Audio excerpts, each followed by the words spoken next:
Yes, it's been a month, 2 months, I don't know. Just had a lot on my plate and didn't have time to make a video. So I'm here today with a quick update and a review, obviously. So I started my classes at university. It's really weird to be back, especially because it's another master's degree, but in a completely different field. So it is like being at a completely different university. The teachers are all very nice, more or less.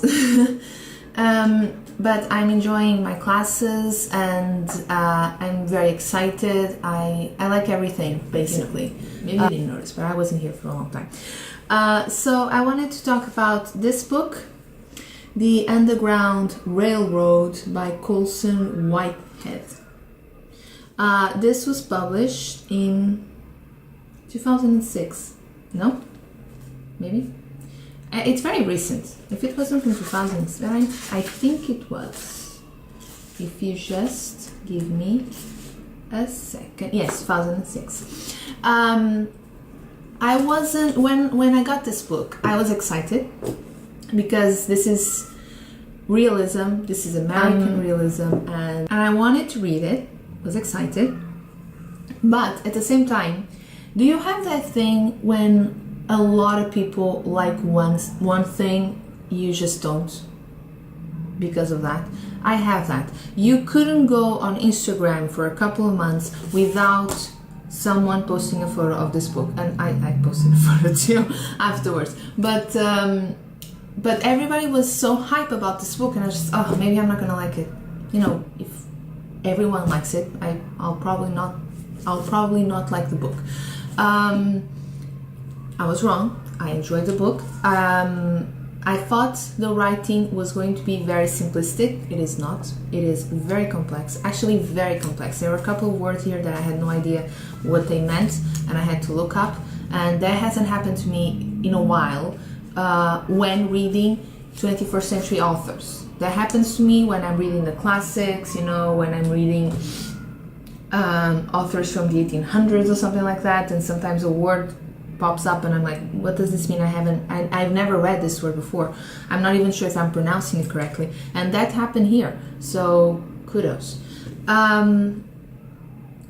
Another thing that I enjoyed, I'm not going to talk about the story that much, but I thought it was really interesting the way he divided the story, contents.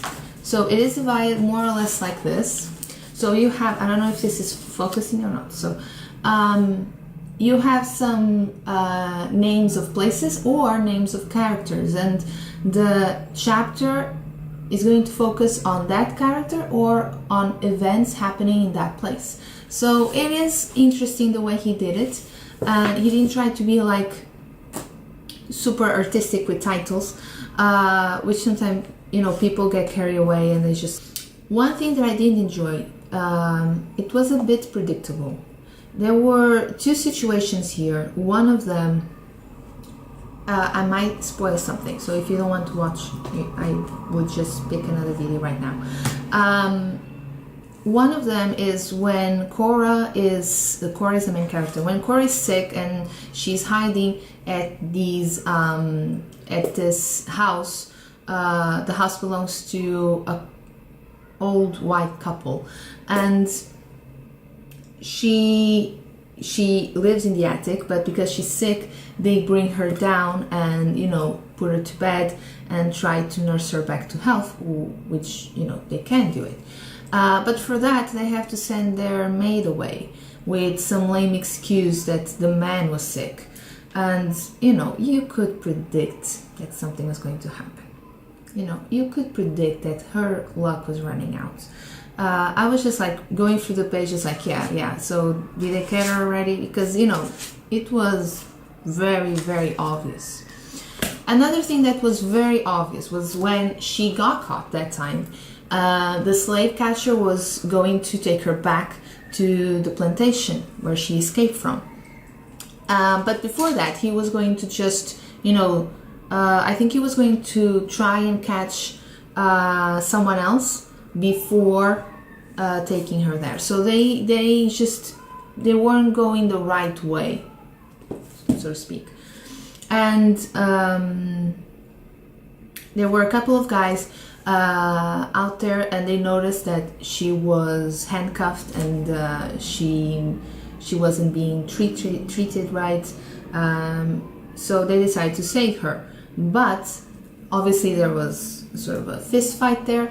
But when they actually had the opportunity to just get rid of the slave catcher, they decided not to do it, which is very noble. And it really shows how they were trying to just being like, I'm rising above you, so I'm not going to do that, even though I could.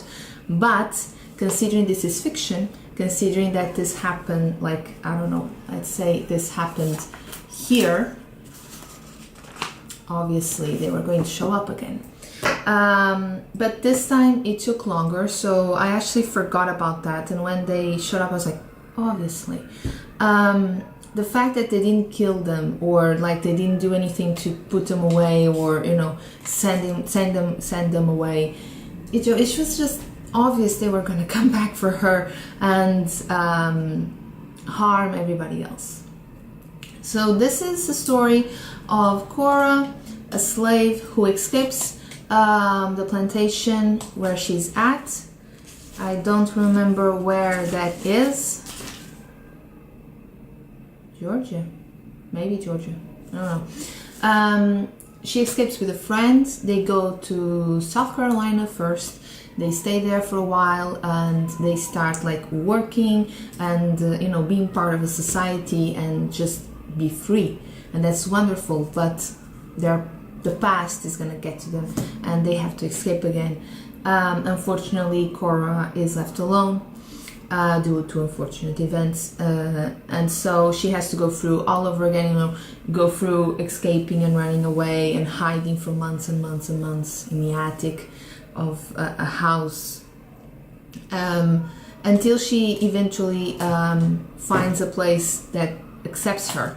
But then again, bad things happen. So it is one of the things. It is a bit dramatic, and I would say over dramatic, but that doesn't mean that I didn't like it. I just think that some people might not enjoy it because of that, because it was very, very dramatic. There's a sentence here. I didn't, obviously, there's no bookmark, so I have no idea what it is.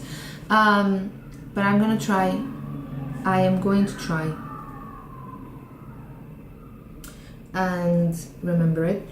When they're escaping through Ground Railroad, the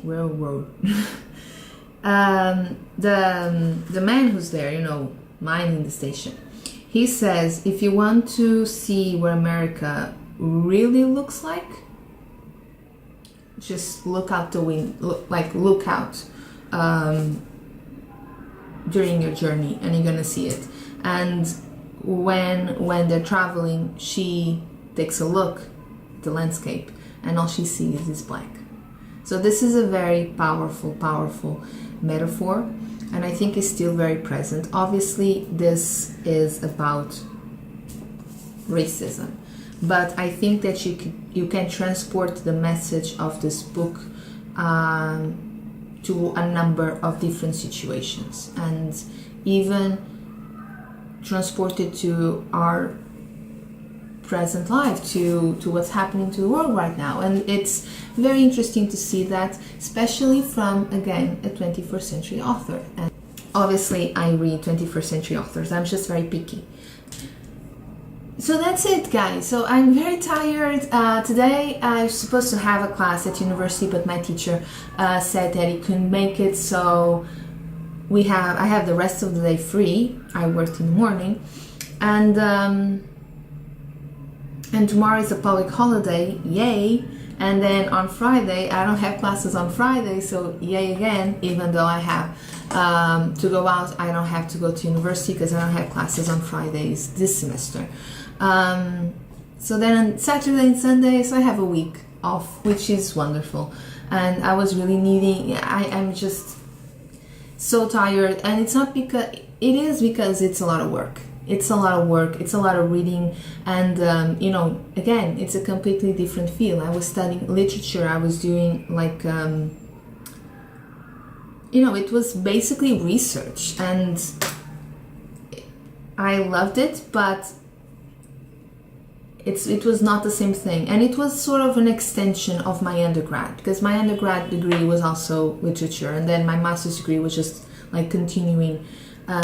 So this one, this is in education, this is science, social science, and you know, I have psychology, I have ethics, I have didactics, and like stuff that I never heard of,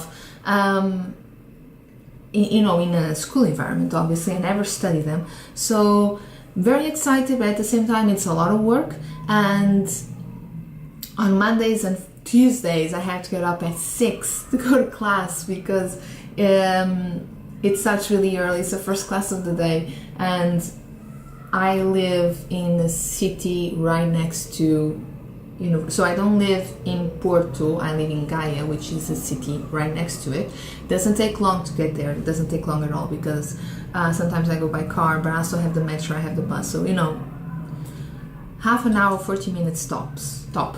But still, it is a lot of work, and it's not 6 yet, so 10 minutes to 6, and it is super cold and gray outside, and I'm not gonna lie, I love it. Yes, we are here, guys. Summer is officially over, thank God. Couldn't handle it anymore. Right now I'm reading The Master and Margarita by Mikhail Bulgakov. I'm not sure how to pronounce his surname, so don't make fun of me. I'm gonna try and, you know, make more videos again. Let's see how this goes. I might even like make a video about a project I have to deliver by the end of this month, and I would like your opinion. And also, you know, it's a way to show you a little bit of what I have to do at university. So I hope you enjoyed this video, guys, and I'll see you on my next one. Bye.